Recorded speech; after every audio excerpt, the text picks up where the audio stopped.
The stolen concept fallacy. Hello, everyone. My name is Al Person. You can contact me at pastor@mascot.church. That's my email address, or in the comments below. The stolen concept fallacy. Well, the reason that I'm doing this playlist, folks, is not because I am a philosophy guru or a logician, master logician who is trying to teach you something you've never heard. Most of us on the ground have never paid much attention to logical fallacies. Logical fallacies are important tools for helping us understand if we ourselves are sane, but they're also important tools for helping us to keep conversations on track, especially where there's are different opinions or a debate, or even written or spoken or whatever. Once we understand that someone, either ourselves or the person we're dealing with, has employed a fallacy, we can make an adjustment in the conversation and we can bring it back on track. Now, the other reason that I like to observe logical fallacies is to determine if I myself am sane. Am I holding on to a position because of the sunk cost fallacy? Because I've sunk so much into a thing that no matter what somebody proves or says, I simply am not prepared to give it back. I'm not prepared to drop down. And that's so they're good tools to use against our own personalities.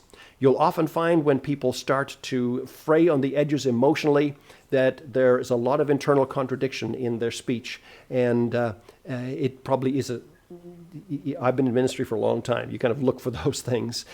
So I've heard theologian R.C. Sproul say, even God cannot understand a contradiction. And that's probably a pretty fair thing to say. A contradiction, by definition, cannot be understood. Many fallacies are internally contradictive. Self-contradictive. Well, let me give you an example of the stolen concept fallacy. Sometimes it's called the smuggled concept fallacy.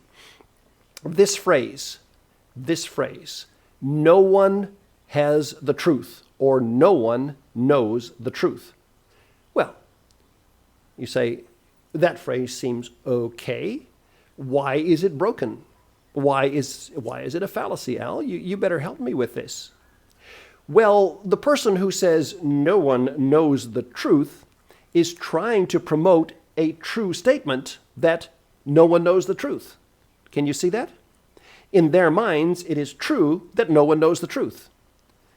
They have smuggled the concept of truth into the fallacy, into the statement, and the statement is therefore broken. They're using something from one element of the statement to satisfy or to expose or to adjust the other or to reveal the other. So that is an internal contradiction. Now, it's very interesting that how often we fall into and we use the stolen concept fallacy. Another one would be that is used formally. If you go look the stolen concept fallacy up, one of the first examples is the phrase, property is theft. Well, is it or isn't it? Again, if a thing is property by definition, it is something you own outright. You didn't steal it. You couldn't steal it. If you stole it, it's not property. It's something you actually own. So they're smuggling in some concept about property, a negative concept, theft. In other words, if I take your property, that is theft, but it's not my property, that statement again doesn't work. It doesn't hold. Those are two examples of the stolen concept fallacy. Now let me give you a definition, which is a kind of a folksy, kind of a casual definition. There are really good technical definitions of these fallacies out there. But again, that's not who I am. That's not what we're doing here. We're giving you some tools to determine your own sanity, to help with some discussions, and so on. And it's a little bit of a hobby horse of mine, so I hope you enjoy these. But here we go. The defining characteristic of the fallacy is the act of using a concept while ignoring, contradicting, or denying the validity of the concepts on which it logically and genetically depends. This is from ResearchGate.net. To the extent that one could be said to use a fallacy intentionally, it is more likely to occur that there's a failed attempt to point to a contradiction. So, which is to say that people often use these fallacies accidentally. They're trying to do the right thing, but they get stuck and they're attempting to point out a contradiction, Next thing you know, they've committed a fallacy, like a logical fallacy, like the stolen concept fallacy. Well, how is this useful to me? Can I actually put this to work today? Is there anything I can do to help myself navigate the world today by using the stolen concept fallacy or by knowing the stolen concept fallacy? Well, first of all, and essentially, this is a very useful tool in general discussion. It's useful in theology. It's useful in science, everything. So, all right. I'm going to give you a phrase that we hear all the time these days that is just like, what's that one? I want to quote it exactly as I've had it here. No one knows the truth. It's faulty, except we hear it all the time. You ready for it? Here we go. The science is settled. How many times have we heard that? How many times have we heard it in the last several years, or we've heard it in terms of, I don't know, the environment or climate or whatever? They'll say, the science is settled. That is a perfect, in my view anyways, it's another perfect example of the stolen concept fallacy. It's a sentence that doesn't make sense. I'm not even sure that the two words, the science, should be used together. Let's replace the word science with the word philosophy. The philosophy. Well, hang on now. There are many strands of philosophy. There are competing strands of philosophy. Philosophy is not a settled school. It's very difficult to say that about philosophy. Equally so, it's, I would say, impossible to say that about science, because science has with it the sense of constant inquiry and constant learning. The moment you say the science, you kind of have the idea that this is completely settled in every respect, in every way. There are some elements of science that are pretty well settled, physics, the boiling point of water, etc. But there are a lot of parameters around the boiling point of water.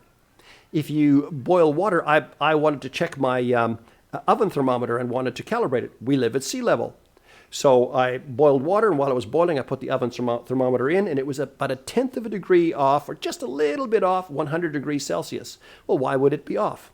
Well, there could be a low pressure area, adjusting the pressure in our area. There could have been chemicals in the water, a lot of little things. There's just many, many tiny things that need to be considered, even in something as simple as that.